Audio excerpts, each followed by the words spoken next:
Everybody, we've got a big development that's happening in digital marketing. Google is getting rid of FloC, something that they were so excited about, and replacing it with something else for paid media. In this video, we're going to explore the new feature that's coming to Google ad targeting so that you can be ahead of the curve. Let's go ahead and take a look.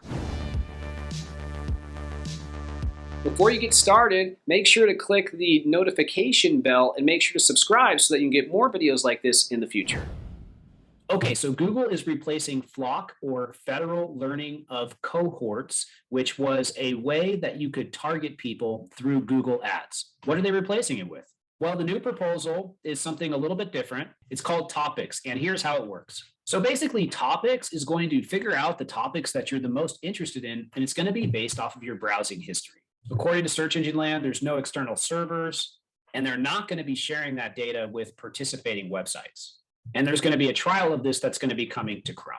Google goes on to say this specifically. With Topics, your browser determines a handful of topics like fitness or travel and transportation, and that represents your top interest for that week based off your browsing history. Now, topics are kept for only 3 weeks, and old topics are deleted. So topics are selected entirely on your device without involving any external servers, including Google servers. And when you visit a participating site, Topics pick just 3 topics, 1 topic from each of the past 3 weeks, to share with the site and its advertising partners.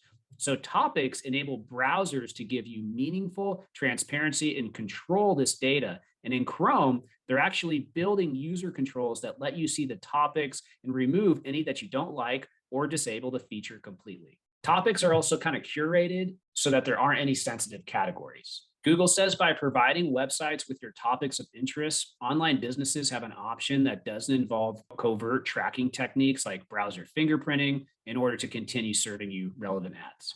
So I'd be interested to hear from you. Are topics a good replacement for cookies? Are topics better than FloC, the proposal for FloC? Go ahead and comment below. I'd love to hear and get a discussion going around this. From my perspective, what they're doing is limiting the amount of time that they're tracking, allowing for better control, allowing to clear certain data and to have more visibility. And it's a little bit different than FloC. FloC would allow you to actually track people, but just put them into buckets. And there weren't any of these controls that are being put in place with Topics. What do you think about Topics? Comment below. Give me a like. I'll see you next time. Bye.